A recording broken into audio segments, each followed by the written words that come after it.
Existen muchas historias relacionadas con la creación de la bandera.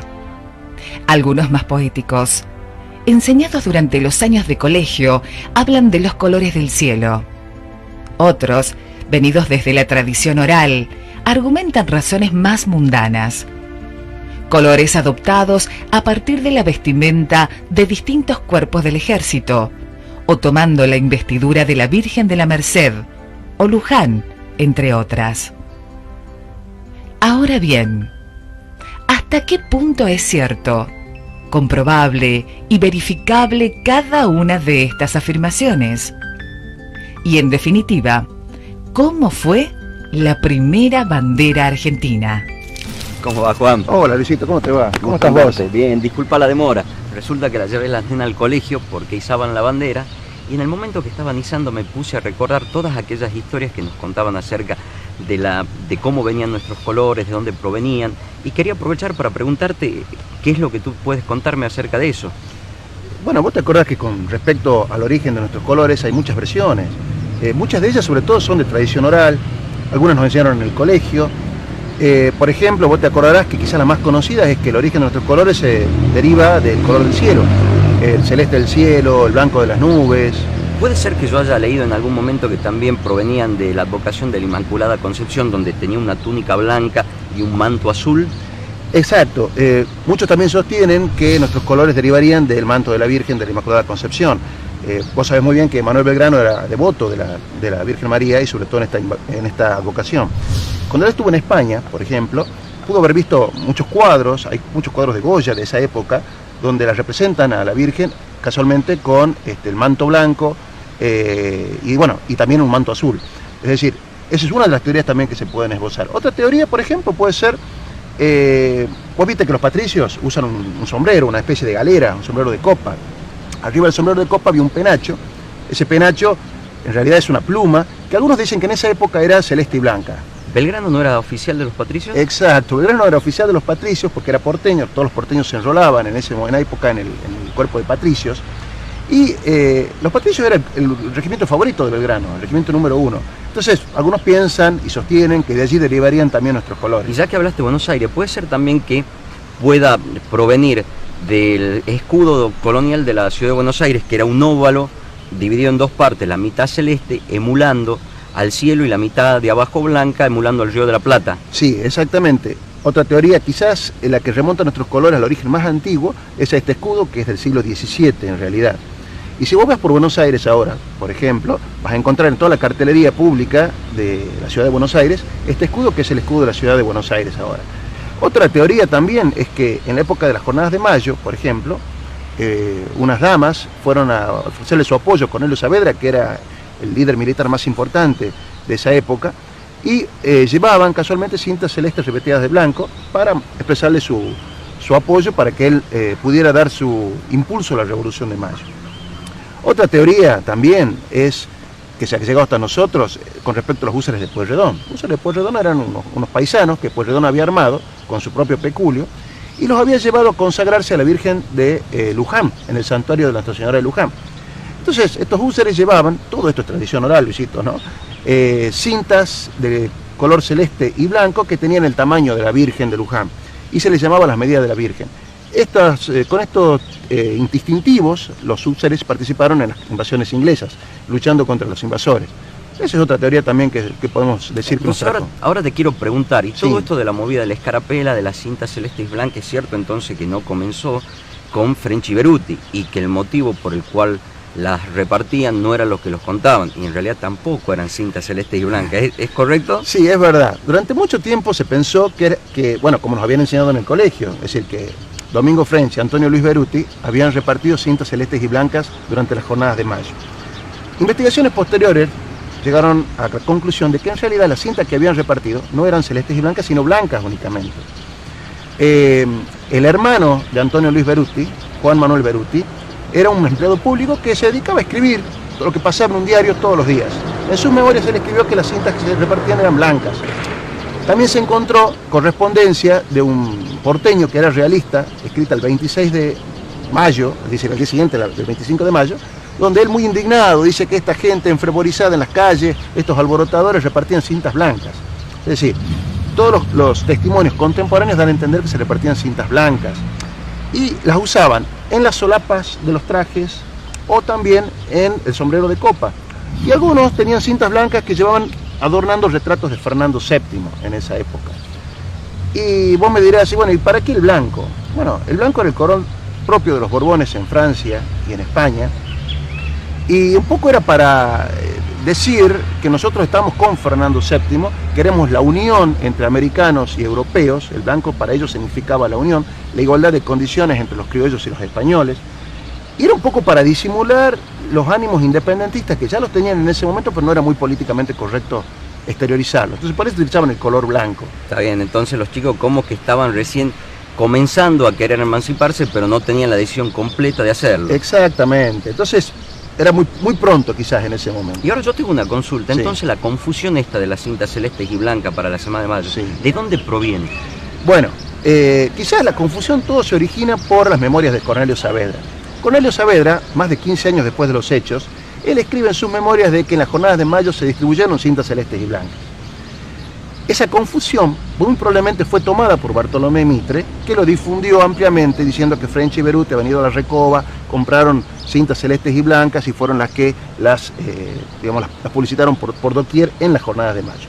Ahora bien, en realidad es cierto que French y Beruti distribuyeron cintas celestes y blancas, pero no fue en mayo de 1810, sino recién en marzo de 1811, es decir, casi un año después. Y lo hacían como emblemas del morenismo, porque French y Beruti, digamos, reportaban a Mariano Moreno en aquel momento. Y como, digamos, emblemas del morenismo repartían cintas celestes y blancas en oposición a la Junta Grande. Ahora bien, el blanco simbolizaba la unión, que era un poco lo que habíamos conversado hace un instante. El celeste para ellos, ya en 1811, significaba la libertad. Y este lema, unión y libertad, que representarían nuestros símbolos celeste y blanco, son los que hasta el día de hoy vos podés ver que están impresos en los billetes argentinos, en las monedas argentinas. La primera moneda patria tenía este símbolo, en unión y libertad, este lema, en unión y libertad, y hasta el día de hoy tenemos todavía esto. Ahora, a partir de esta charla, como que me quedan algunas cosas claras y otras como por ahí que me surgen algunas dudas que ya la quiero comentar contigo. Si bien el tema de la escarapela no surge con French y Beruti, y en realidad lo que ellos presentan en ese momento son cintas blancas adornando imágenes de Fernando VII, sigue todavía la idea de no cortar completamente con España, ¿es correcto? Eso sí.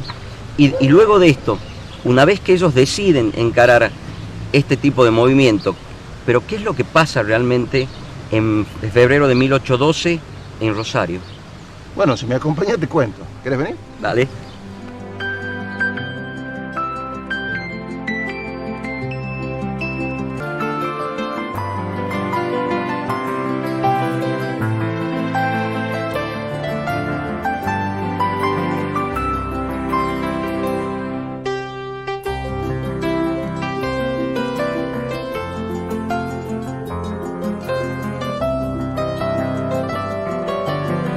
Bueno, vos te acordás que hace un instante hablamos un poquitito de los orígenes del celeste y blanco.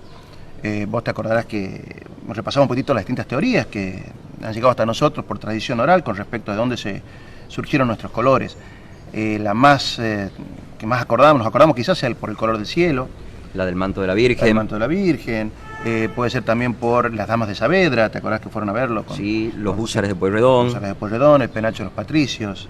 El escudo de la ciudad de Buenos Aires. Exactamente, todo esto son meras teorías, porque no tenemos todavía constancias documentales ciertas sobre este origen de los colores patrios. Y volviendo a la situación anterior, Juan, con que ya concluimos que el tema del escarapela y los colores no provienen de French y Beruti, entonces, ¿qué es lo que realmente pasó en febrero de 1812 en la ciudad de Rosario? Bien, vos te acordarás que a principios de 1812, Manuel Belgrano es destinado hacia la localidad de Rosario. En ese momento Rosario se conocía como la Villa del Rosario.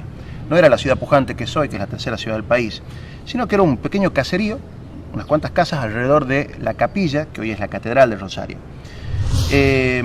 ¿Por qué lo mandan a Belgrano allí? Básicamente porque tenían que instalar dos baterías, dos conjuntos de cañones, más o menos como los cañones que tenés acá. ¿Tan chiquitos? Bueno, no había cañones muy grandes en esa época. Bueno, de todas formas, instalar una serie de cañones en las barrancas del Rosario y en una isla de enfrente que hoy está desaparecida por las crecientes del Paraná. Ahora, ¿por qué tenían que instalar artillería en pleno Rosario? Muy sencillo. Enfrente de la ciudad de Buenos Aires estaba Montevideo. Montevideo en ese momento era un baluarte realista y tenía la base naval de la Real Armada. Y todos los barcos, que Buenos Aires no tenía ninguno, los tenía prácticamente la Real Armada de Montevideo. ¿Qué hacían estos barcos? Que eran barcos de río, barcos pequeños.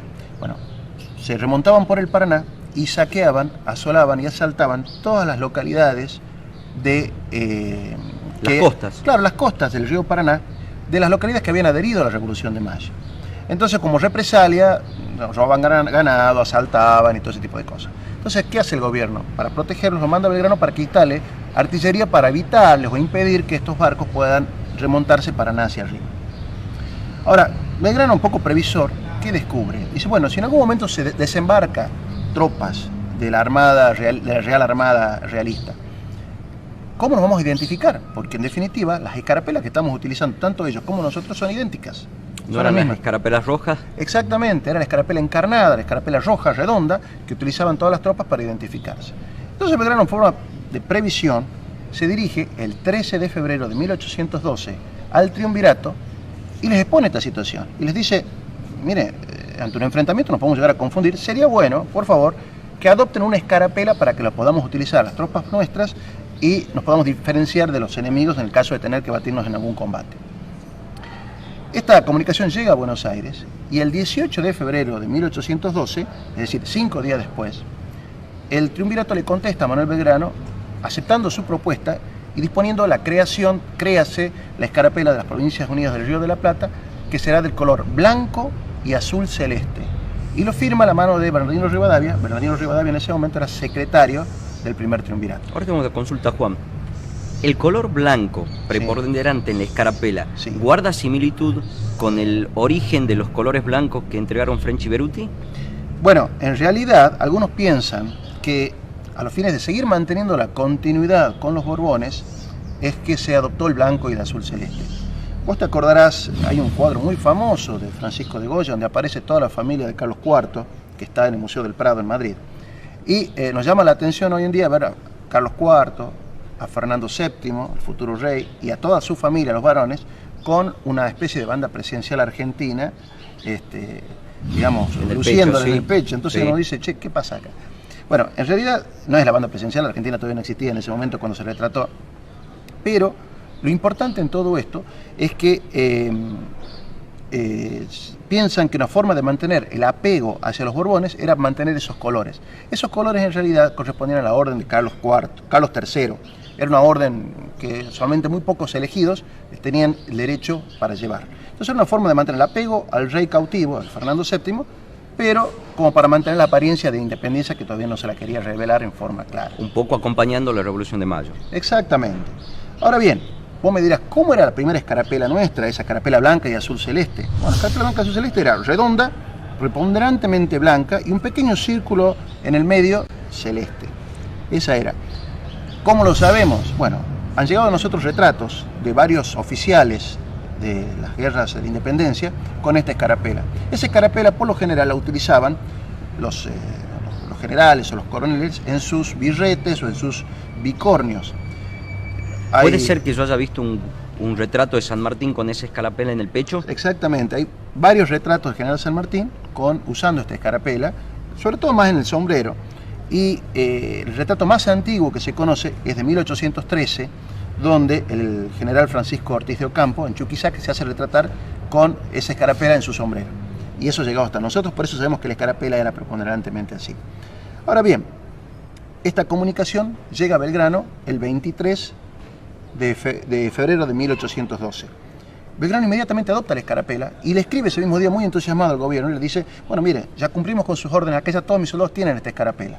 blanca y celeste, dice. No dice azul celeste, sino que él dice siempre blanca y celeste. Exactamente. Fíjate, siempre el orden blanco primero, celeste después. Bien.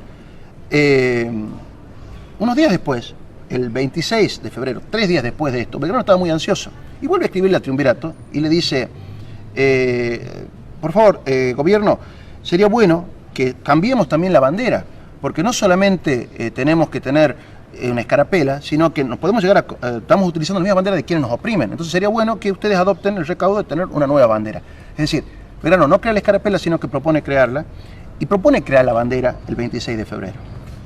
Pero estaba tan ansioso que ni siquiera espera una respuesta del Triunvirato, y al día siguiente, el 27 de febrero de 1812, le vuelve a escribir al Triunvirato y le dice: Excelentísimo señor, en este momento que son las 6:30 de la tarde, se ha hecho la salva en la batería de la Independencia y queda con la dotación competente para los 3 cañones que se han colocado, las municiones y la guarnición. He dispuesto para entusiasmar a las tropas y estos habitantes que se forman en todas aquellas, y les hablé en los términos de la copia que acompaño. Siendo preciso enarbolar bandera y no teniéndola, la mandé a hacer blanca y celeste conforme a los colores de la escarapela nacional. Espero que sea de la aprobación de vuestra excelencia. ¿Y qué hace el Triunvirato en ese caso? ¿Le agrada la idea? Porque acuérdate que seguía pegado a toda la movida de seguir mirando al rey de España. Bueno, evidentemente, las comunicaciones entre Rosario y Buenos Aires en aquella época demoraban entre 3 y 4 días, según si hubiera llovido o no. Hoy por hoy lo haces en 4 horas por vía terrestre, pero en ese momento demoraba así. Vale decir que Belgrano, el 27 de febrero, manda esa comunicación a Buenos Aires.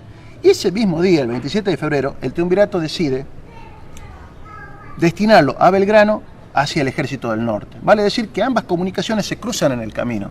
La orden de que Belgrano deje su localización y se vaya hacia el norte, y la comunicación de Belgrano de que había creado la bandera del Triunvirato. El Triunvirato la recibe y los primeros días de marzo le contesta a Belgrano diciéndole: bueno, un momentito, usted se tomó una atribución que nadie le dijo que lo hiciera. Usted enarboló una bandera que no nos parece que corresponda con la cautela con la cual nos estamos moviendo. Por lo tanto, proceda a arrear esa bandera, proceda a ocultarla disimuladamente, y aquí no pasó nada. Y mientras tanto, tome esta otra bandera, que es la que utilizamos acá en el fuerte de Buenos Aires, y sea esa la que enarbole, y no vuelva a desobedecer a este Triunvirato ni tomarse atribuciones sin consultar.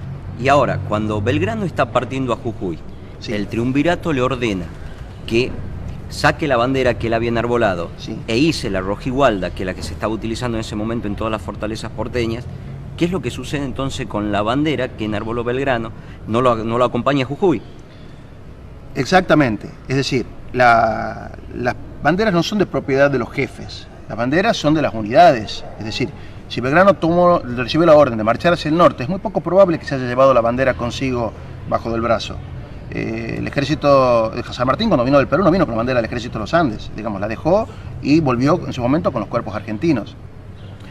Entonces, es muy poco probable que Belgrano se haya llevado su bandera de Rosario hacia el norte. Es más fácil creer que la haya dejado en esa guarnición para la cual él la había concebido. Entonces, la bandera de Rosario debe haber quedado en Rosario. Y muy probablemente que el sucesor de Belgrano, cuando recibiera la comunicación de que debía esconderla a la bandera, y haya cumplido la orden del Triunvirato, es decir, la haya escondido, haya izado la rojigualda, la bandera española que hoy conocemos, y muy probablemente la haya destruido. Si Belgrano parte a Jujuy dejando la bandera en Rosario, ¿cuál es la que enarbola cuando llega allá? Vení que te cuento.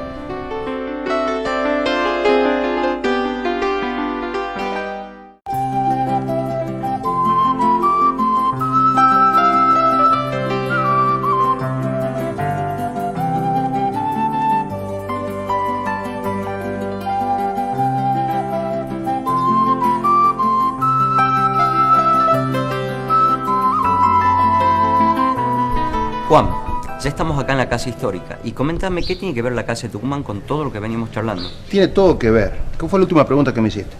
Que una vez que Belgrano partió al norte dejando la bandera en Rosario, entonces ¿cuál fue la que enarboló en Jujuy?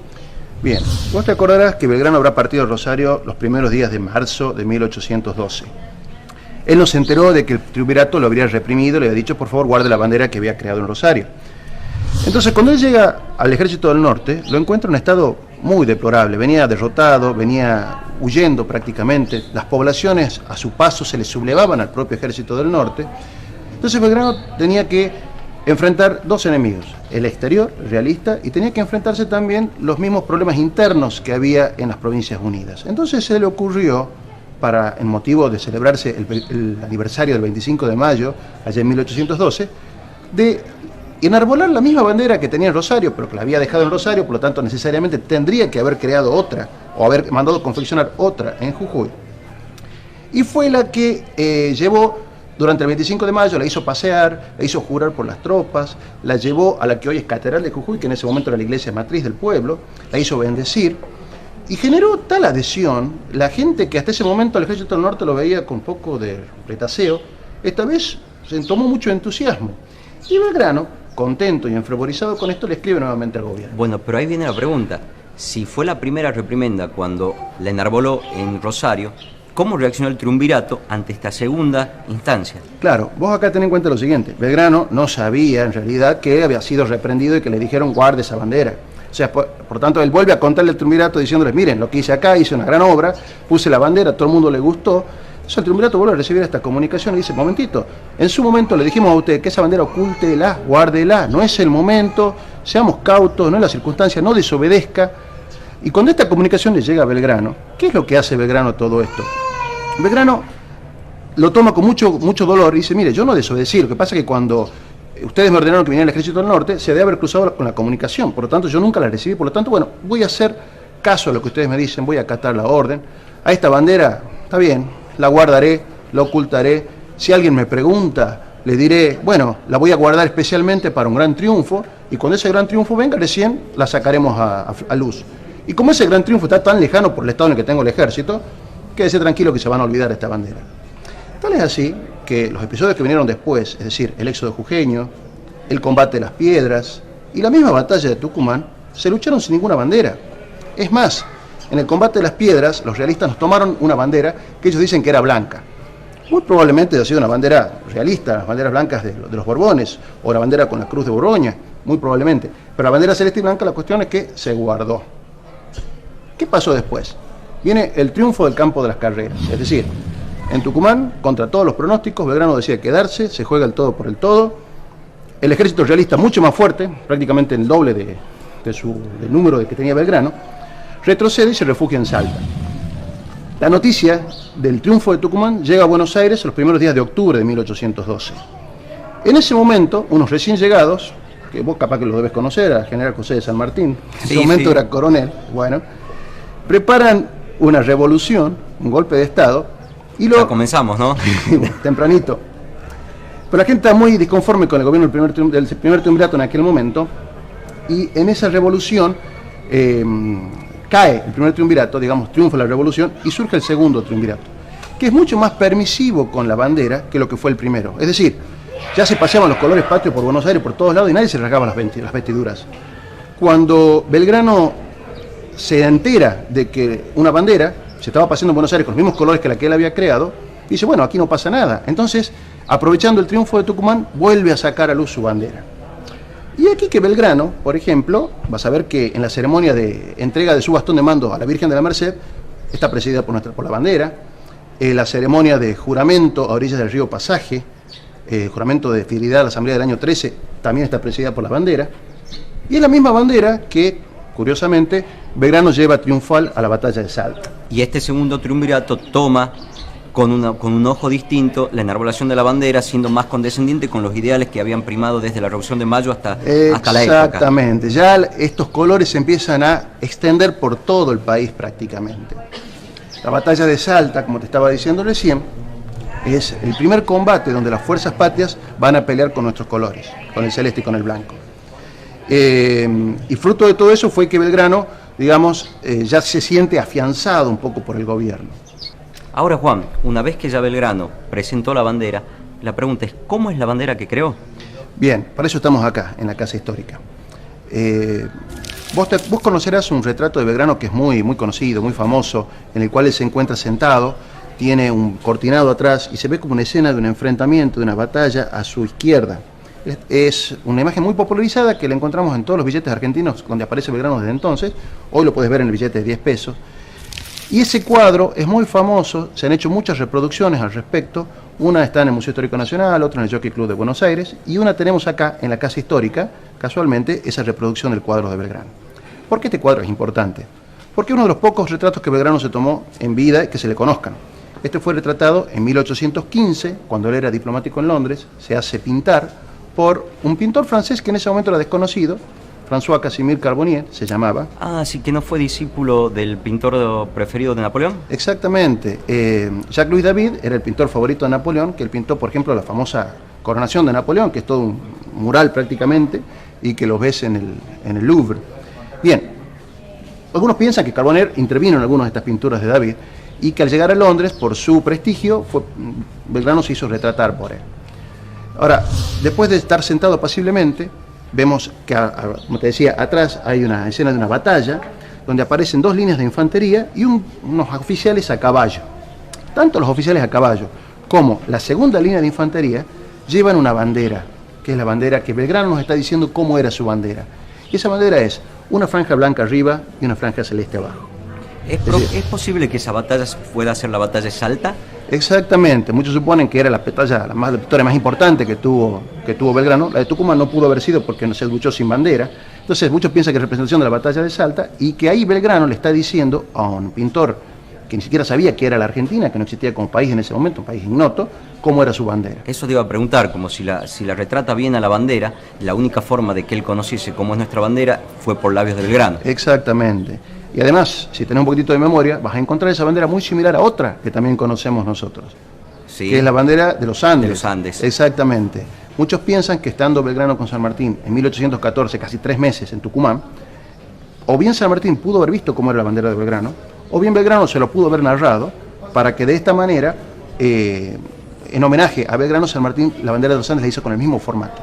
2 franjas, blanca arriba, celeste abajo, pero con el escudo de la Asamblea del año 13. Entonces podemos concluir que la bandera que estamos viendo junto en ese retrato sería la bandera original que Belgrano creó tanto en Rosario y la volvió a enarbolar en Jujuy a expensas del triunvirato.